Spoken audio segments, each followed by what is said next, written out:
HCL news में आपका स्वागत है और मैं हूं जर्नलिस्ट डॉक्टर हरीश चंद्र लखेड़ा। बिहार के नेताओं ने, या ये कह सकते हैं मुख्यमंत्री नीतीश कुमार और उनके जो बड़े भाई जिनको कहते रहे हैं और जो चारा घोटाले में सजा प्राप्त अपराधी हैं लालू प्रसाद यादव, इनकी जोड़ी ने जो जातीय जनगणना की कराई और उसके आंकड़े जारी किए, उसके बाद इनके चेहरों पे लगता है कि जैसे इन्होंने पता नहीं क्या उपलब्धि पाली है। ऐसे लगता है कि जैसे वो इतने खुश हैं कि बस जो ओबीसी जातियां हैं उनके सारे दुख दर्द इससे कष्ट हो जाए दूर हो जाएंगे। लेकिन इन लोगों को, खासतौर के वे बिहार के जो ये नेता हैं, ये गलती कैसे कर जाते हैं कि ये जो लोग कैसे सोचते हैं कि पूरा भारत ऐसे सोचता है। ये पूरे बिहार की गंदगी को क्यों पूरे भारत में थोप देना चाहते हैं।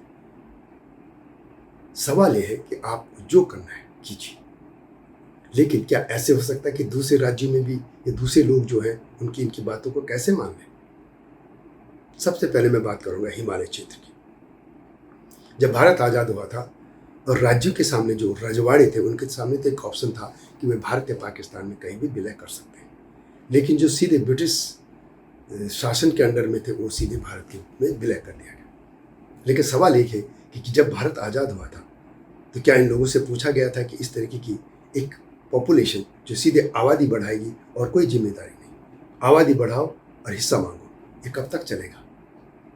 उन लोगों के साथ क्या अन्याय नहीं है जिन्होंने आज तक जो भी सरकार के कार्यक्रम थे, पहले था कि आबादी कम कीजिए, उसको माना, हम दो हमारे दो उसको माना, हम दो हमारा एक उसको माना, यानी देश की उस परंपरा पे चलते रहे। इसमें साउथ के भी राज्य में जब पैसा भी राज्यों को दिया जाता है जिसमें गाड़गेट फार्मूला है, उसमें साउथ के लोगों की यही डिमांड रही है कि भाई जो हमने पॉपुलेशन कंट्रोल किया, हमको कम पैसा, और यूपी बिहार और ये मध्य प्रदेश और जो राज्य है ये आबादी बढ़ाते हैं और इनको ज़्यादा पैसा, क्योंकि गाड़गेट फार्मूला एक पॉपुलेशन है। अब वही मैं बात कर रहा हूँ कि जो हिमालय के लोगों के साथ भारत संघ को सोचना होगा कि भारत संघ में जब ये शामिल हुए थे, क्या उनको ये था कि ये जो लोग हैं इस दरिद्र मानसिकता के लोग, लालू, नीतीश कुमार, क्या ये सारे देश में इसकी बातचीत को थोप दिया जाएगा। ऐसे कैसे हो सकता है कि एक आबादी, सिर्फ आबादी बढ़ाने से ऐसे कैसे हो सकता है। पूरा हिसाब तो देना होगा, एक कट ऑफ डेट तो तय होनी चाहिए ना कि इतनी डेट तक आपकी जो पॉपुलेशन थी उसके हिसाब से मिलना होगा। यदि करना है तो 1947 में जो आबादी थी उसके आधार पर होना चाहिए, फिर अगले कुछ साल में फिर इनकी आबादी बढ़ेगी, फिर उस हिसाब से दिया जाएगा। जैसे दलितों का मामला है, एससी की 2 सीटें लोकसभा में बढ़ानी पड़ी, जो पिछले वो हुआ था डिलिमिटेशन।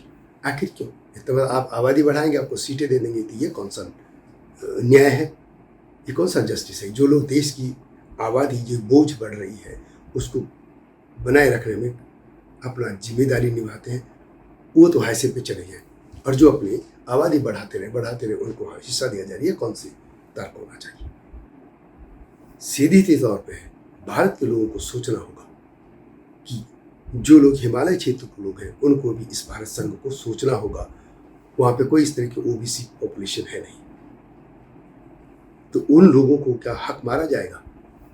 कल इनकी आबादी बढ़ेगी, ये हर तरह के कानून बना देंगे, यहाँ भी आरक्षण, वहाँ भी आरक्षण, निजी क्षेत्र में आरक्षण, चुनाव में आरक्षण, तो बाकी क्या क्या यहाँ ढोल बजाएंगे। और उसमें भी देखिए ये 2 लोग निकम्मे नेता, इनकी बात देखिए, लगभग 3 दशक से 3.5 दशक हो गया होगा मैक्सिमम इनका राज चल रहा है। इन्होंने क्या किया, अपने बिहार में इन्होंने एक इंडस्ट्री लगाने को भी तैयार नहीं, वहाँ कोई आदमी रहने को तैयार नहीं कि इसमें क्राइम है। जो सवर्ण जातियाँ थी इन्होंने भगा दी, और दूसरी जातियाँ ओबीसी है या दूसरे भी हैं जो गरीब है, उनको क्या मिला।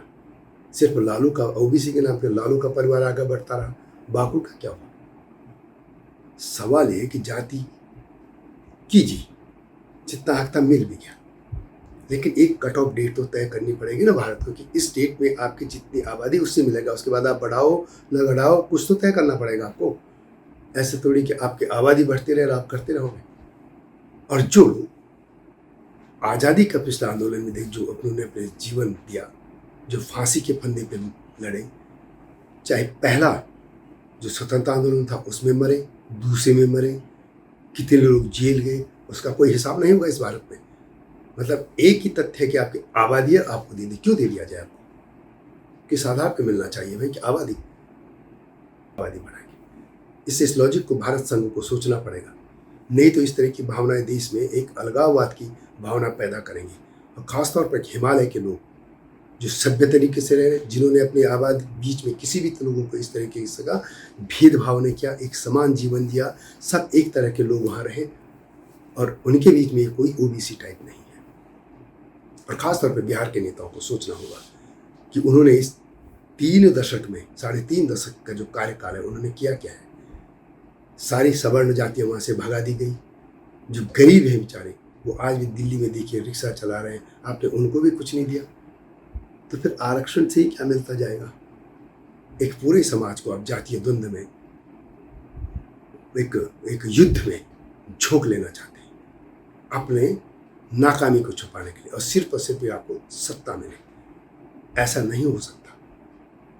आपकी बिहार की जो राजनीति है, सारे दिमाग में जो 24 घंटे जाति भरी है, वैसे ही भारत का दूसरे समाज इलाकों के लोग नहीं सोचते कैसे एक लोग इनको थोप दिया जाए।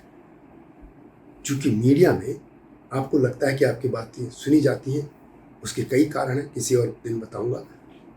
लेकिन आप अपनी बात को पूरे देश में नहीं थोप सकते। और यदि आपको थोपना है तो पहले आप अपने स्टेट को बेहतर बना के दिखाइए कि आपके यहाँ निवेश कितना हो रहा है, आपके यहाँ क्राइम कितना हो रहा है, आपके यहाँ पलायन कितना हो रहा है। पलायन दूसरे इलाकों से भी है, हमारे यहाँ से भी है, सब इलाकों से है। लेकिन इस दयनीय हालत में नहीं है कि एक पूरी आबादी आप जातीय द्वंद्व की वजह से आप भगा दी गई हो। लालू के ज़माने में सवर्ण जातियों का क्या होता है, बिहार में भगा दी गई थी।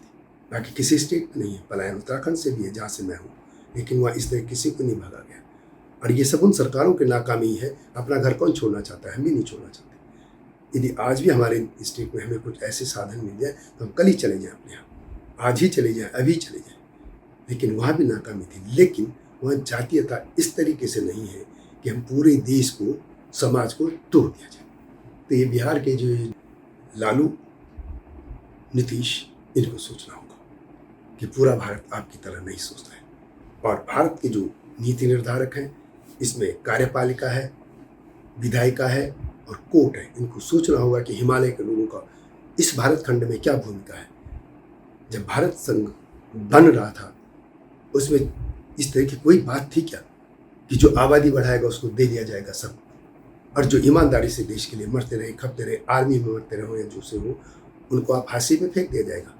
और यदि इस तरह की बात होती रही तो पूरे भारत में एक अलग तरह की आग जलेगी और उसको रोक नहीं पाओगे।